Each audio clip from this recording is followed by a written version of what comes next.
ऐसी छोटी छोटी बातें होती हैं।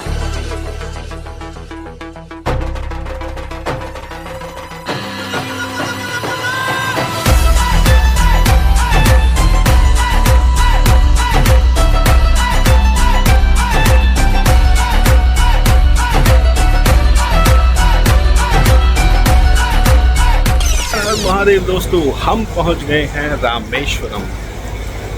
हिंदू मान्यताओं के अनुसार हमारे चारों धामों में से एक रामेश्वरम। सुबह हम निकले थे मदुरई से और ट्रेन थी हमारी 10 बजे, वहाँ से निकली थी 12:30 यहाँ पहुँच गई। मतलब 2.5 घंटे का रास्ता है और पता नहीं चला क्योंकि नज़ारे इतने खूबसूरत है। वो इस वीडियो में मैं आपको आगे दिखाऊंगा। अभी हम इससे बाहर निकलेंगे स्टेशन से और रूम वगैरह ढूंढेंगे, फिर उसके बाद आपसे कनेक्ट करेंगे। बाकी मौसम काफ़ी अच्छा है। धूप में गर्मी लग रही है, छाया में आ जाओगे तो ठंडी लगेगी। मतलब मौसम अच्छा है जैसा कि कोस्टल एरिया में होता है। चलिए मिलते हैं।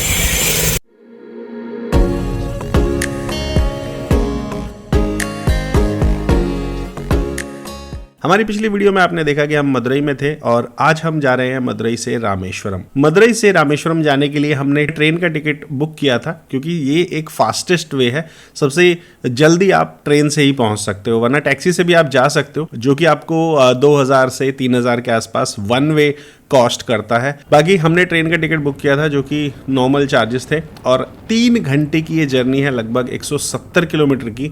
और यकीन मानिए ट्रेन में ये जर्नी काफ़ी अच्छी लगती है। रास्ते का जो सफ़र था वो काफ़ी अच्छा था और जैसे ही आप पम्बन ब्रिज को अप्रोच करते हैं, मतलब जैसे ही ट्रेन पम्बन ब्रिज पे पहुंचने वाली होती है, वहाँ पर एक स्टेशन है और वहाँ पर ट्रेन कुछ देर रुकी और उसके बाद का जो नज़ारा था वो काफ़ी खूबसूरत होने वाला था। आसपास आपको ग्रीनरी देखने को मिलेगी क्योंकि बहुत सारे पेड़ वगैरह उधर हैं और बाहर का जो नज़ारा था वो काफ़ी अमेजिंग था। मतलब ड्रोन से अगर कैप्चर करोगे तो डिफरेंट व्यू आएगा, लेकिन हम लोगों के पास ड्रोन नहीं था तो हमने अपने गोप्रो से इसको कैप्चर किया है। और यहाँ पर आप देख सकते हो कि जो व्यू आ रहा है ना वो काफ़ी अमेजिंग है। मतलब दूर दूर तक जहाँ तक आपकी नज़र जाएगी वहाँ तक आपको बादल दिखेंगे और समुद्र दिखेगा। एक एंड जो है वो बहुत दूर है जहाँ पर आकाश और ये समुद्र आपस में मिलते हैं। तो ये नज़ारा देखिए दोस्तों, कितना खूबसूरत नज़ारा है। मतलब इसको फील करोगे जैसे ही आप पम्बन ब्रिज के पास पहुंचते हो ना, हवा की जो स्पीड है वो बढ़ जाती है और हवा में नमी आ जाती है, ठंडक आ जाती है। तो वेलकम टू पम्बन ब्रिज।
अब हमारे पास ड्रोन नहीं था तो हम एक ही साइड कैप्चर कर सकते थे। वो ड्रोन वाला एरियल व्यू हम कैप्चर नहीं कर सकते थे। But believe me, this is one of the amazing moment कि जब हम ट्रेन में हैं और कुछ इस तरीके का नज़ारा हमें देखने को मिल रहा है। जहाँ तक नज़र जाती है सिर्फ एक नीला समुंदर और एक नीला आसमान हमें दिखाई देता है। आप रामेश्वरम जाके वहाँ दर्शन करके वापस से आ सकते हैं, लेकिन अभी हम लोग सिर्फ जा रहे हैं तो हम लोगों ने सोचा कि क्यों ना इस नज़ारे को कैप्चर किया जाए।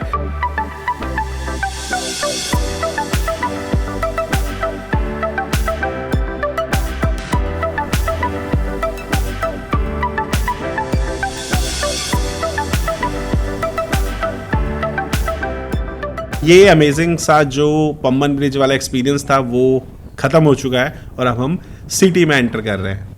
रेलवे स्टेशन पे जब हम उतरे ना, तो मुझे ऐसा लगा कि मतलब नॉट स्पेसिफिक रामेश्वरम, जितने भी रेलवे स्टेशन है सब पे कंस्ट्रक्शन का काम चल रहा है। हम निजामुद्दीन से गए थे और रास्ते में जितने भी स्टेशन पड़े सब पे कंस्ट्रक्शन का काम चल रहा है, सब पे डेवलपमेंट चल रहा है, और यहाँ पर भी इसको रिकंस्ट्रक्ट किया जा रहा है। और यहाँ पर इसको एक्चुअली में वो थीम मिल रही है अब जो दी जानी चाहिए थी।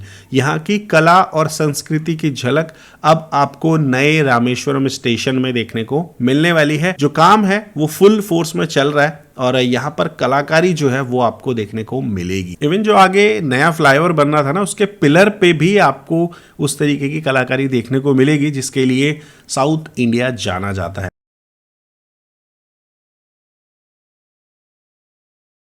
जैसे ही आप ट्रेन से आगे उतर के चलते हैं तो आपको काफ़ी होटल वाले ऑप्शन भी मिल जाते हैं, लेकिन हम सोच रहे थे कि हम होटल वगैरह लें तो टेम्पल के पास ही लें।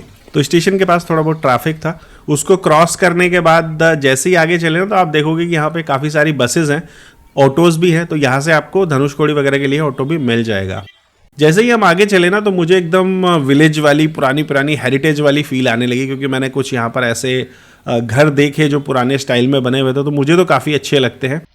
बाकी किसी ने हमें बताया कि हम स्ट्रेट जाके राइट जाएंगे तो सीधे हम टेम्पल के पास पहुंच जाएंगे, तो हमने प्लान किया कि हम वहीं पे होटल रूम लेंगे। तो फाइनली हम पहुंच गए हैं टेम्पल। तो सामने आप देख सकते हो जिसके लिए हम इतनी दूर से आए हैं, तो वो टेम्पल है। और जैसे कि आपको पता है कि साउथ इंडिया के जितने भी मंदिर हैं वहाँ पर हर टेम्पल कुछ इस तरीके से बनाया गया है कि उनके जो द्वार हैं वो चारों दिशाओं में हैं, जिनको गोपुरम कहा जाता है। तो हर एक दिशा में एक गोपुरम है, और ये सामने जो है टेम्पल की दीवार है जस्ट, और वो आगे की तरफ जो है आपको गेट दिख रहा है। तो हमें किसी ने बताया था कि आप वेस्ट टावर की तरफ जाओ, मतलब वेस्ट गोपुरम की तरफ जाओ, वहाँ पे आपको होटल्स वगैरह भी मिल जाएंगे अच्छे खासे, और वहीं से अग्नि तीर्थम और वो 22 कुओं वाला जो स्नान है वो पास में है। तो हम लोग इस तरफ होटल वगैरह ढूंढते हैं और उसके बाद आपसे मिलते हैं। तो ये है हमारा रूम, और मैं दिखाऊंगा इसकी लोकेशन जस्ट मंदिर के सामने ही है, मतलब वॉकिंग डिस्टेंस भी नहीं है, वेस्ट गेट के बिल्कुल जस्ट साइड में ही है। बस बाहर निकलेंगे होटल रूम से और सीधा दर्शन के लिए चले जाएंगे, और रूम भी फर्स्ट क्लास है। बजट होटल भी मिल जाते, लेकिन हमें उसके लिए आगे जाना पड़ता, तो हम रामेश्वरम स्टेशन से और यहाँ तक पैदल आए मंदिर के पास, तो थोड़ा लगा कि ठीक है वॉक करके निकल जाएंगे, बट है डिस्टेंस 2-1 किलोमीटर का। लेकिन उसके बाद जब ये प्रॉपर्टी देखी तो काफ़ी अच्छी है, बिल्कुल जस्ट मंदिर के पास, और साइड में विंडो भी है, फुल्ली एसी रूम, छोटा सा। अब मैं रूम दिखाता हूँ आपको एकदम। देखो ये है रूम, और ये है होटल का नाम, hotel Shanmuga paradise, AC room है। और ये देखो बिल्कुल रामानाथ स्वामी के पास ही है ये पूरा रूम है, टीवी लगा हुआ है, और ये यहाँ पर एसी वेसी सब मस्त अच्छा BLDC फैन लगा हुआ है, पावर सेविंग। ये यहाँ पर कबर्ड है कपड़े वपड़े रखने के लिए, मतलब एक सिंगल फैमिली के लिए अच्छा रूम है। और यहाँ पर नाइट लाइट वगैरह सब है, मतलब टीवी भी अभी हमने चला के नहीं देखा, बट ओवरऑल अच्छा है। रूम में इन्होंने पानी की बोतल दे दी थी। वॉशरूम दिखाता हूँ, ये देखो मस्त एकदम साफ़ सुथरा वॉशरूम, और ये रहा मैं, ये वॉशरूम है अच्छा खासा नहाने का। तो यहाँ से हमने इसीलिए लिया है क्लोज, ताकि हमें जल्दी हम दर्शन कर पाएँ। अगर हम जैसे अग्नि तीर्थम में और 22 कुंडों में स्नान करके आएंगे तो उसके बाद हम यहाँ से ड्रेस चेंज करके जा सकें। तो ये वॉशरूम है, अच्छा सा रूम, और साथ में एक किट भी मिली है, इसकी अनबॉक्सिंग बाद में करेंगे। बस इसमें 2 टूथब्रश हैं, एक टूथपेस्ट है, एक साबुन है। ये देखो ये होटल का स्टैम्प, और बाहर का नज़ारा मैं दिखाता हूँ आपको। तो ये देखो जैसे ही होटल से बाहर निकले ना तो सामने ही पश्चिमी द्वार है, बस होटल से निकलना है, अग्नि तीर्थम जाना है, स्नान करना है, 22 कुओं का स्नान करके फिर हम दर्शन करेंगे।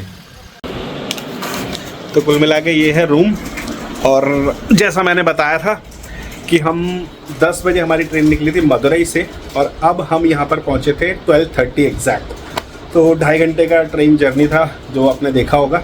अभी तो यही है, एक बार फ्रेश हो जाते हैं, थोड़ा सा रेस्ट कर लेते हैं, उसके बाद हम निकलेंगे, तब आपसे मिलते हैं। हर हर महादेव। हम पहुँच गए हैं अग्नि तीर्थम यहाँ स्नान करने के लिए, क्योंकि हमें पता चला कि कल यहाँ पर स्वामी आने वाले हैं कोई, तो बहुत ज़्यादा भीड़ होने वाली है सुबह। तो हमने सोचा कि अभी यहाँ पर स्नान करके और 22 कुओं का स्नान करके उसके बाद हम दर्शन कर लेते हैं। फिर मॉर्निंग में धनुषकोडी वगैरह सब जगह जाएंगे। तो मैं आपको दिखाता हूँ अग्नि तीर्थ। तो जैसा कि एक पवित्र धार्मिक स्थल है, हमारे 4 धाम में से एक है और ये है अग्नि तीर्थम। कहा जाता है कि भगवान श्री राम ने यहाँ पर स्नान किया था सबसे पहले, और उसके बाद उन्होंने 22 कुओं में स्नान किया था और फिर जाकर उन्होंने भगवान भोलेनाथ की पूजा अर्चना की थी। यहाँ पर समुद्र का पानी जो है मुझे थोड़ा मिक्स लगा। पीछे की तरफ अगर आप देखोगे तो आपको थोड़ा ब्लू ब्लू पानी दिखेगा, आगे की तरफ आप देखोगे तो थोड़ा डार्क शेड है। और आसपास जो है मैंने देखा कि काफ़ी सारे ना लोगों के गंदे कपड़े पड़े हुए हैं, तो लोग नहा के कपड़े भी इधर ही छोड़ गए। मतलब ऐसा नहीं करना चाहिए, तीर्थ वगैरह पे कपड़े ऐसे नहीं छोड़ने चाहिए, बट ये हम सब लोगों की रिस्पॉन्सिबिलिटी है जो हमको समझनी चाहिए।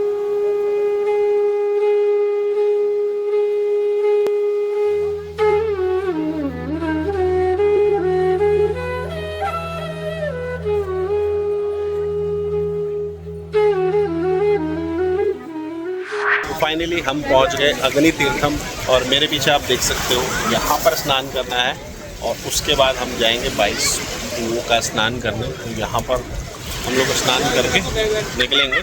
यहाँ पे देखो भीड़ है काफ़ी, पीछे की तरफ भी दिखाता हूँ, देखो पीछे पूरा, और ये है मेन गेट, यहाँ से आना। पीछे पूरा नीला समुद्र, यहाँ पर अभी साइड में स्लीपर वगैरह उतार के और यहाँ पर स्नान कर सकते हो। हम लोग अभी दर्शन करेंगे क्योंकि सुबह नहीं, क्योंकि सुबह हमने सुना है कि यहाँ पर भीड़ होने वाली है, तो इसलिए हम अभी दर्शन करने वाले हैं। तो स्नान करते हैं और उसके बाद 22 कुओं का भी स्नान करते हैं। अब देखते हैं कि मोबाइल कहाँ तक अलाउड है और उसके बाद आपसे मिलते हैं। हर हर महादेव।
अभी अभी स्नान किया है, स्नान करके अब जा रहे हैं हम 22 कुओं के स्नान की तरफ। तो यहाँ पर बहुत सारे लोग हैं जो बोलते हैं कि हमें स्नान करा देंगे, बट वो चार्ज करते हैं। तो आपको करना क्या है, आपको सीधा मंदिर के गेट पे जाना है और वहीं से पर्ची कटानी है। आई थिंक 25 रुपये की पर्ची कटती है और उसके बाद फिर आप अंदर स्नान कर सकते हो। बाकी मोबाइल वगैरह अलाउ है, अभी तो यही बोल रहे हैं, अभी जा रहे हैं। उसके बाद देखते हैं अंदर कहाँ तक मोबाइल अलाउ है। चलिए, हर हर महादेव। तो अग्नि तीर्थम में स्नान करने के बाद आप अपने गीले कपड़े पहन के ही सीधे 22वें स्नान के लिए जाओ।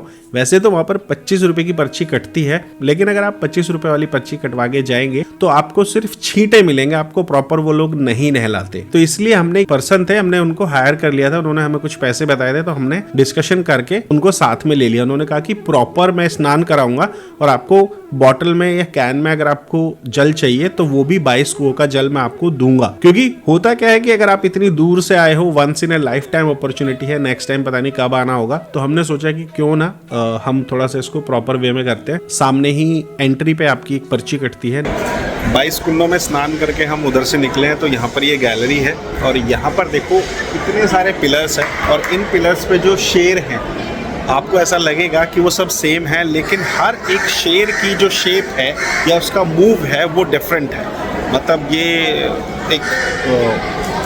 एक कमाल की कारीगरी है, एक कमाल की इंजीनियरिंग है उस समय, जिस समय सारा जो काम है वो हाथों से होता था, मैनुअली। यहाँ पर कोई भी मशीन नहीं थी। तो इन सभी शेरों को बनाना और इन सभी पिलर्स को बनाना, पिलर्स सिमिलर है पर डिज़ाइन उन पे डिफरेंट है। तो अभी हम स्नान करके आए थे 22 कुओं से, तो ये गैलरी थी, तो मैंने सोचा कि चलिए यहाँ चलते हैं। अब इसके बाद हम होटल रूम जाके चेंज करने वाले हैं, चेंज करके फिर हम दर्शन करेंगे भगवान भोलेनाथ के। तो बस चलते हैं। वैसे ये सारी जगहें आपस में कनेक्टेड हैं, तो जैसे ही आप 22 कुओं का स्नान करोगे वो मंदिर के बैक साइड में है, और स्नान करने के बाद उन्हीं गीले कपड़ों से आप अपने होटल जाके चेंज कर सकते हो, या फिर यहाँ पर भी चेंजिंग रूम बने हुए हैं तो वहाँ पर आप चेंज कर सकते हो। हिंदुओं के लिए ये एक धार्मिक स्थान है और यहाँ की यात्रा करना उतना ही महत्व रखता है जितना कि काशी की। रामनाथ स्वामी या फिर रामेश्वरम जो मंदिर है वो एक शिव ज्योतिर्लिंग है, और कथाओं के अनुसार जब श्री राम जी ने लंका के राजा रावण का वध कर सीता जी को मुक्त किया तो गंधमादन पर्वत पर स्थित ऋषियों ने श्री राम जी पर ब्रह्म हत्या का आरोप लगाया था। मतलब रावण एक ब्राह्मण था और उनको सलाह दी गई कि आप इस पाप को धोने के लिए यहाँ पर भगवान शिव की पूजा कीजिए, लेकिन रेत से शिवलिंग कैसे बनेगा। तो भगवान इस दुविधा में थे, तो उन्होंने हनुमान जी को कैलाश पर्वत से शिवलिंग लाने को कहा। जब हनुमान जी को शिवलिंग लाने में देर हो गई तो सीता जी ने रेत का ही शिवलिंग बना दिया और राम जी ने उसी की आराधना की। अब जब हनुमान जी वापस आए तो गुस्सा हो गए। समझाने के लिए श्री राम जी ने पुराने शिवलिंग के स्थान पर हनुमान जी द्वारा लाए गए लिंग को लगाने के लिए कहा, लेकिन हनुमान जी के लाख प्रयास करने के बाद भी वो शिवलिंग हिला नहीं। तो इसलिए यहाँ पर जो श्री राम जी ने विधि द्वारा स्थापित किया था शिवलिंग, अब उसी की पूजा होती है। रामेश्वरम मंदिर का गलियारा विश्व का सबसे लंबा गलियारा है। मतलब यहाँ पर आप देख सकते हो कि कितना बड़ा एरिया है। ये मंदिर लगभग 6 हेक्टेयर में बना हुआ है और मंदिर के चारों तरफ प्रवेश द्वार बने हुए हैं, और इसका प्रवेश द्वार लगभग 40 फीट ऊंचा है, और मंदिर के अंदर सैकड़ों विशाल खंबे हैं जो देखने में एक जैसे लगते हैं, लेकिन अगर आप पास जाकर देखोगे, बारीकी से देखोगे, तो आपको मालूम चलेगा कि हर खंबे पर जो बेल बूटे की अलग अलग कारीगरी है, और जो शेर है, जो सिंह को दर्शाया गया है, उनकी भी अलग अलग वहां पर आपको एक्सप्रेशन देखने को मिलेंगे।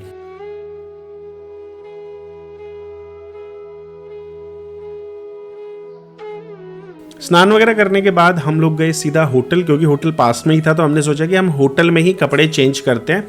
22 कुओं से स्नान करने के बाद हम लोग सीधे गए होटल, क्योंकि हम लोगों का होटल पास में ही था, तो हमने सोचा कि होटल में ही हम कपड़े चेंज कर लेते हैं।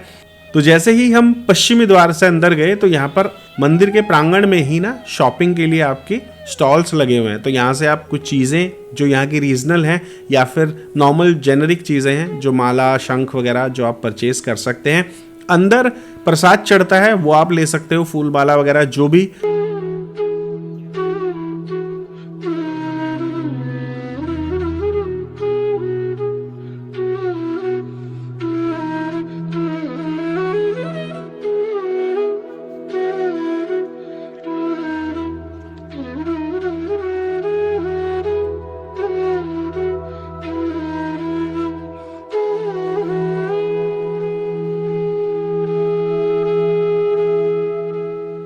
अभी हमने वेस्ट गेट से एंट्री करी है, उसके बाद ये गैलरी है। वेस्ट गेट से अगर आप एंट्री करोगे तो एंट्री करने के बाद ये हॉल है ऐसा, और बाहर की तरफ ही मार्केट भी लगी हुई है, मतलब हॉल के अंदर ही। और यहाँ पर क्या है कि हर एक जितने भी पिलर हैं उन पर ये शेर बने हुए, सिंह जिनको बोलते हैं, सिंह द्वार, तो इनको रक्षक कहा जाता है। और हर एक पिलर पे अलग अलग इनकी जो मूवमेंट है वो अलग अलग है। तो अभी हम आगे जा रहे हैं, जहाँ तक मोबाइल अलाउ है वहाँ तक है, उसके बाद देखते हैं कि कैसे है। चलिए, हर हर महादेव।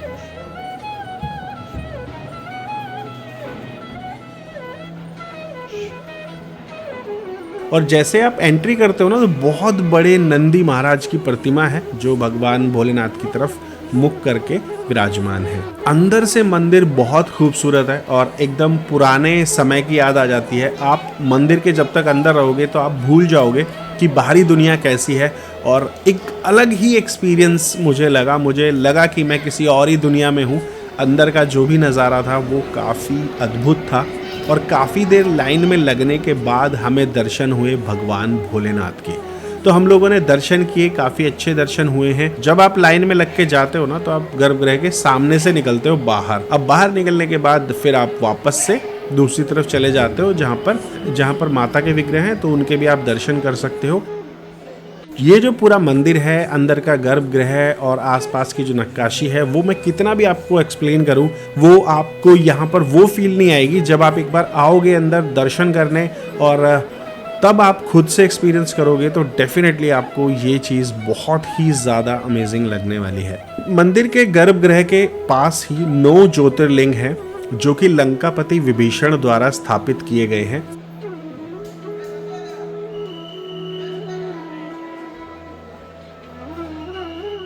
महादेव दोस्तों, भगवान भोलेनाथ के बहुत ही दिव्य दर्शन हुए और पास से दर्शन हुए थे। हम जल लेके आए थे अपने साथ गंगा जी से और वो भी हमने उनको दिया। तो आप जलाभिषेक नहीं कर सकते, लेकिन वो लोग जलाभिषेक कर देते हैं, तो वहाँ पर आप जल दे सकते हो।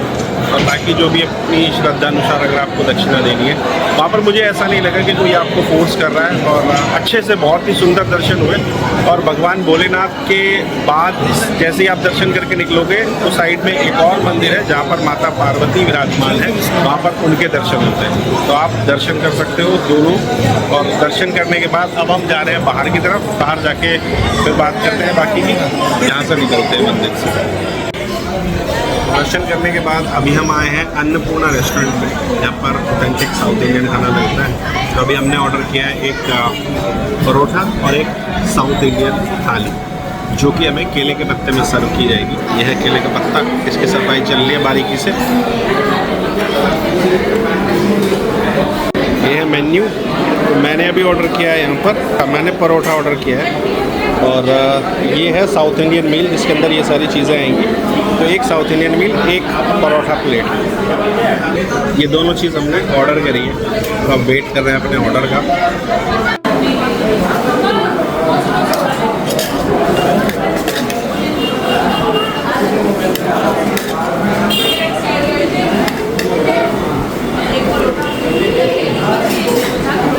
आ रही है ना साउथ वाली फील।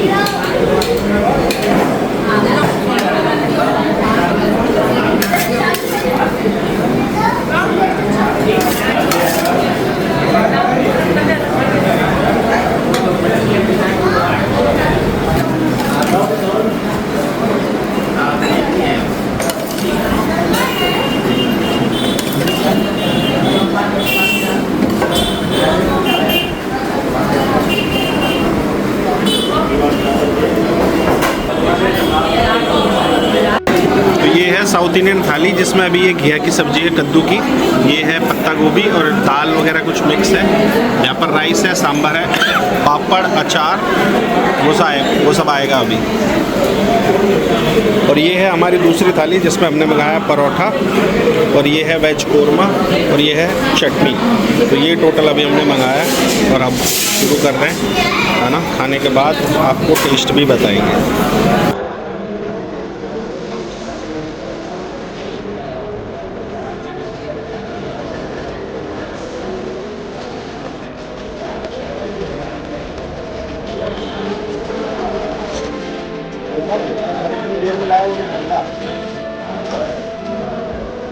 इसको परोठे को अच्छे से तोड़ना है इस तरीके से। तो उसके बाद इसके डालेंगे वेज कोरमा के साथ डालेंगे चटनी। बस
तो ये है मेरे पीछे होटल अन्नपूर्णा, यहाँ पे हमने डिनर करा है। और डिनर की कहानी ऐसी है, मतलब जो एक्सपेक्टेशन थी एक साउथ इंडियन थाली से केले के पत्ते पे सर्व करना, वो सब नहीं था। सिर्फ चावल और सांबर, एक घिया की सब्जी थी जो मैंने आपको दिखाई, और मसूर की दाल। और टेस्ट जो था वो बहुत ही न्यूट्रल था, मतलब जिस हिसाब से ये प्रमोट करते हैं साउथ इंडियन थाली वैसा नहीं था। लेकिन परोठा वाला जो परोठा और साथ में वेज कोरमा था वो मैं कह सकता हूँ कि ठीक था, उसको आप ट्राई कर सकते हो। ओनली 70 रुपीज़ का था। अब हम मूंगफली खा रहे हैं, थोड़ा सा घूमते हैं और फिर चलते हैं वापस होटल रूम।